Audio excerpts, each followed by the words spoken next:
अगर तो आप फ्रेश पासपोर्ट पर कनाडा, यूएस या यूके के लिए अप्लाई कर रहे हैं तो आप बहुत गलत कर रहे हैं। फ्रेश पासपोर्ट पर आपको कभी भी इनका वीज़ा नहीं मिलेगा, बल्कि फौरी तौर पर रिजेक्शन हो जाएगी। जो वीज़ा ऑफिसर है आपकी एप्लीकेशन को सीरियस भी नहीं लेगा, इंटरटेन भी नहीं करेगा, ठीक है ना।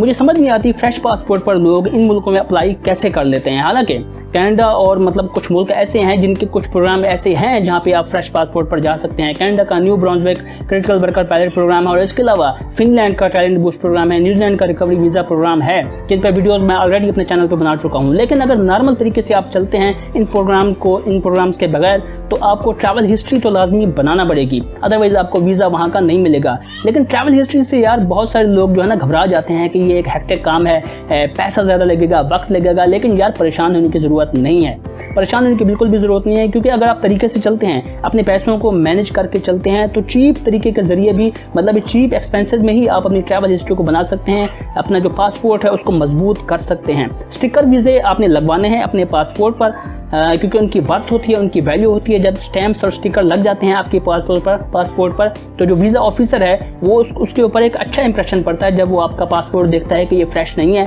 बल्कि इस पर ना स्टिकर वगैरह लग चुके हैं।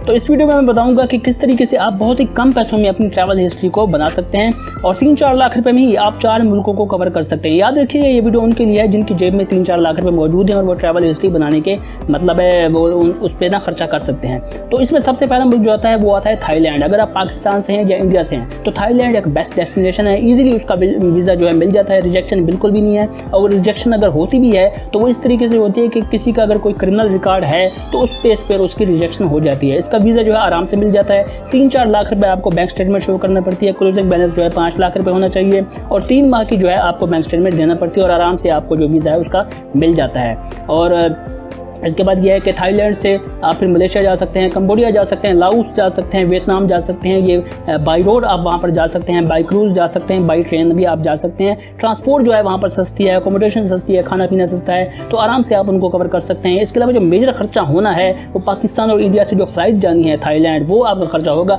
पाकिस्तान से 1.5 लाख रुपये लगते हैं, ठीक है ना। रिटर्न टिकट पे 1.5 लाख रुपये लगते हैं थाईलैंड पर, इससे कम में भी हो सकता है, ठीक है ना जी। तो इस तरीके से आप ना 3-4 लाख रुपये में इन 4 मुल्कों को कवर कर सकते हैं। इनका स्टिकर वीज़ा ले सकते हैं। याद रखिए स्टिकर वीज़ा की एक वर्थ होती है, वैल्यू होती है। वीज़ा ऑफिसर खुश होता है, उसको इत्मीनान होता है कि इसकी एंट्री एग्जिट हुई है और मतलब है ये ना स्टिकर वीज़ा इसका फ्रेश पासपोर्ट नहीं है बल्कि स्टिकर वगैरह लगे हुए हैं। तो ये एक रूट है बहुत ज़बरदस्त किस्म का, आप इसको कवर कर सकते हैं, अपनी जो ट्रैवल हिस्ट्री वो बना सकते हैं। इसके अलावा आप जो पाकिस्तान या इंडिया में कोई इदारे हैं जो टूरिस्ट पैकेज दे रहे हैं थाईलैंड वगैरह का, आप उनको भी अवेल कर सकते हैं जो सस्ता पैकेज दे रहे हो, लेकिन जेन्युइन होने चाहिए, ठीक है ना। आप उनको पैसे दीजिए 3-4 लाख रुपए, वो सारे का सारा आपका जो टूर है वो मैनेज करेंगे, जो वीज़ा फ्लाइट्स वगैरह हर चीज़ जो है अकोमोडेशन वगैरह वो सारी मैनेज करेंगे, ठीक है ना। आप हेक्टिक प्रोसीजर से आज़ाद हो जाएंगे और आपकी ट्रैवल हिस्ट्री भी बन जाएगी, घूम फिर भी आप आएंगे। इसके अलावा एक और रूट ये है कि अगर आप पाकिस्तान से ईरान जा सकते हैं बाई रोड, पाकिस्तान से ईरान जाइए बाई रोड और उसके बाद ईरान से बाकू चले जाइए अज़रबैजान और उसके बाद वहाँ से टर्की चले जाइए। टर्की जाने के लिए ये है कि आपको थोड़ी बहुत बैंक स्टेटमेंट दिखाना पड़ेगी।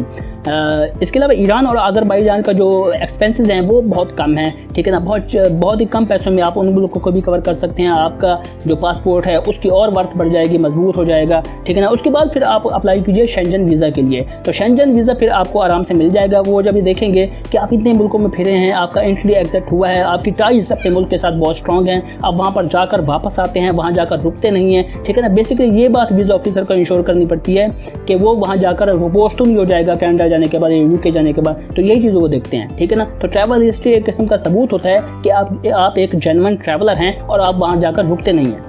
तो इस तरीके से जो है आप फिर शेंजन में अप्लाई कीजिए, शेंजन आपका रिजेक्ट कभी भी नहीं होगा, ठीक है ना। आपकी सारी रिक्वायरमेंट को पढ़ के आप अप्लाई कीजिए। इसके बाद आप फिर कनाडा, यूएस, यूके के लिए अप्लाई कर सकते हैं शेंजन जाने के बाद, फिर वो भी आपका कभी भी रिजेक्ट नहीं होगा। जब वो देखेंगे कि ये बंदा इतने मुल्कों में फिर चुका है, शेंजन वीज़े पे जा चुका है, यूरोप जा चुका है, तो वो भी फिर आपका जो वीज़ा है उसमें उसको वो आराम से दे देंगे। तो इस तरीके से आपने अपनी ट्रैवल हिस्ट्री को बनाना होता है, ठीक है ना। इसमें घबराने की कोई बात नहीं है। ट्रैवल हिस्ट्री आप कम पैसों में भी आराम से आप अपनी ट्रैवल हिस्ट्री बना सकते हैं इन मुल्कों में। फिर आप तभी अप्लाई कीजिए, तभी फिर इसका कोई फ़ायदा होगा, अदरवाइज फिर दीवार में टकरे मारने का कोई फ़ायदा नहीं है। तो ये है जी ट्रैवल हिस्ट्री के हवाले से वीडियो। इस पर मजीद अगर आपको कोई क्वेश्चन है तो आप पूछ सकते हैं। अगर वीडियो अच्छी लगी तो उसको लाइक कीजिए, मेरे चैनल को लाजमी सब्सक्राइब कर लीजिए, बेल आइकन प्रेस कर लीजिए ताकि सारी वीडियोज़ आपको मिलती रहें। मिलते हैं एक और वीडियो में, अपना बहुत ख्याल रखिएगा। अल्लाह हाफ़िज़।